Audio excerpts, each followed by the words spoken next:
안녕하십니까. 한반도 안보 전략연구원 부원장 김학입니다. 오늘은 트럼프 관세 전쟁이 중국 경제를 몰락으로 이끌면서 시진핑의 최대의 시험대가 되고 있는 상황에 대해서 말씀드리고자 합니다. 트럼프가 지난 4월 2일 미국 모든 수입품에 기본 10% 관세를 부과하고 약 70여 교역국에 대해서는 이보다 높은 관세를 매기는 상호 관세를 부과하면서 글로벌 관세 전쟁을 선포한 이래 미중 간 관세 전쟁이 갈수록 심화되고 있습니다. 트럼프는 중국이 맞벌 관세로 정면 대응하자 4월 9일 중국에 대한 관세는 125% 올리면서 중국을 뺀 다른 국가에는 국가별 상호 관세를 90일간 유예하고 10% 기본 관세만 부과하겠다고 밝혔습니다. 미국과 관세 협상에 나선 한국을 비롯한 70여 개국에 대해서는 한시적이지만 관세율을 전격적으로 낮추는 대신 미국의 정면으로 대응하는 중국에 대해서는 관세율을 대폭 인상함으로써 미국을 갈취하는 가장 큰 범죄자인 중국에 집중하겠다는 의지를 나타낸 것입니다. 그리고 4월 10일에는 관세율을 20% 더 인상하여 중국산 상품에 총 145% 관세율을 부과하였고, 이에 맞서 중국은 4월 11일 모든 미국 수입품의 관세율을 125% 인상함으로써 지금 미중 양국은 한치도 물러서지 않고 대처하는 치킨 게임을 벌이고 있는 중입니다. 중국이 다른 나라와 달리 물러서지 않고 강경한 입장을 견지하는 것은 다음과 같은 이유 때문이라고 하겠습니다.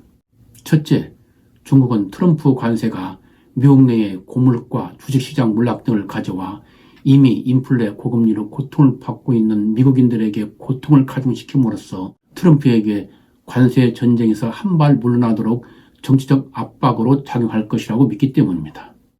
둘째, 중국은 미국보다 광범위하고 다양한 수출 시장을 갖고 있어 미국 시장이 폐쇄되더라도 무역 전쟁의 장기화를 견뎌낼 능력이 있다고 믿기 때문입니다. 셋째, 중국의 사회주의 체제의 우월성에 대한 믿음 때문입니다. 중국은 권위주의 지배체제를 통해 트럼프 관세로 받는 고통에 대한 중국인들의 불만을 억압하고 민족주의를 통해 반미 감정을 고무시켜 단합된 대미 항전에 나섬으로써 국능 분열로 혼란을 겪는 미국에 대해 최종 승리를 가져올 수 있다고 믿기 때문입니다. 넷째, 중국인들에게 중화민족을 부흥시키는 위대하고 강력한 지도자로 이미지를 각인시켜온 시진핑이 미국에 양보할 경우 그 지도력에 큰 타격을 받기 때문입니다. 이러한 이유들을 병역으로 중국은 린첸 외교부 대변인이 4월 10일 트럼프 관세 전쟁은 미국의 식표로 끝날 것이라고 발표한 것처럼 중국 자신이 우위에 있으며 승리할 것이라고 믿고 강경한 태도로 나오고 있는 것입니다.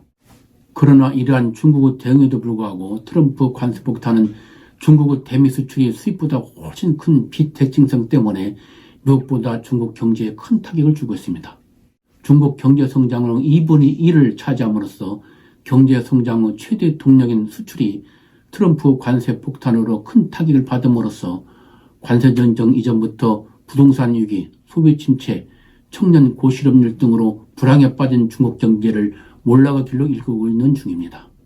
트럼프 관세로 주문이 급감하면서 중국 제조업의 핵심 지역인 광둥성, 저장성 등의 공업단지 가동이 중단되고 재고가 산더미처럼 쌓이면서 상하이항 등 주요 수출 항구국 미국행 화물 선박이 사라지는 등 작년 12월 말 현재 4,440억 달러 규모에 달하는 대미 수출의 대부분을 이루는 중국의 제조업이 무너지고 있으며 실업과 성장이 더욱 하락하고 있는 중입니다. 더구나 중국이 미국 시장의 대안시장으로 믿고 있는 유럽연합, 즉 EU 등 다른 나라들이란 수출도 중국의 덤핑 공세로 무역 장벽이 강화되고 있어 대미 수출 감소에 따른 피해를 보존하기 어려워지고 있습니다. 이에 중국 당국은 내수 진작을 통해 위기를 극복하려 하고 있으나 수출이 급격히 둔화할 경우 임금 하락이나 실업률 상승으로 이어질 수 있다는 점에서 내수 진작을 통한 관세 위기 극복이 쉽지 않을 것으로 평가되고 있습니다. 이에 따라 올해 중국 경제 성장률은 목표치 5%보다 1 내지 2% 하락할 것으로 골드만삭스, 시티그룹스, USB 등 세계 경제 전문기관들은 전망하고 있습니다. 이런 가운데 JP 모간 스탠리사가 4월 8일에서 11일 사이 중국인들 대상으로 실시한 여론조사에서 응답자 44%가 관세 전쟁으로 실질적으로 앞날이 불안해질 것을 우려하는 것으로 나타나는 등 민심이 크게 동요하는 것으로 나타났습니다. 게다가 지식인들로부터도 시진핑의 관세 대응에 대한 비판이 나오고 있습니다. 4월 4일 중국 정부 연구기관인 사회강화관 공공정책연구센터 부주임 허빈이 시진핑의 보복 관세가 오히려 중국 경제에 피해를 가져올 것이라고 비판하자 중국 당국은 허빈을 즉각 해임하고 그 연구센터를 폐쇄해버렸습니다. 이처럼 지금 시진핑은 코로나 팬데믹 이후 최대의 시험에 직면하고 있는 것입니다. 시진핑은 이러한 위기를 국민들의 불만을 억압하고 민족 감정 고양을 통해 극복해 나갈 수 있다고 생각하면서 비판 여론 통제와 함께 관영 언론 매체와 소셜미디어 등을 통해 반미 민족주의를 선동하고 있으나 한계가 있다고 할 것입니다.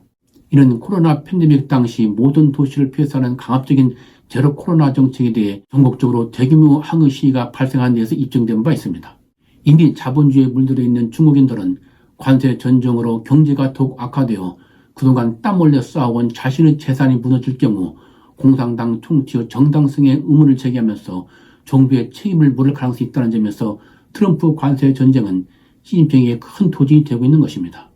결론적으로 고도성장의 경제가 가져온 번영이 공산당 체제의 유지를 가능하게 했다는 점에서 트럼프 관세 전쟁으로 경제가 불락하면 공산당 체제의 붕괴는 필연적이며 이런 홍콩 민주화 시대의 구호인 천멸중국, 즉 하늘의 중국 공산당을 멸하리라 하는 말이 실현되는 것이 될 것입니다. 오늘은 트럼프 관세 전쟁으로 인한 시진핑 위기 상황에 대해서 살펴보았습니다. 시청자 여러분의 트럼프 관세 전쟁과 중국 정세에 대한 올바른 이해에 도움이 됐으면 좋겠습니다. 시청해주셔서 감사합니다.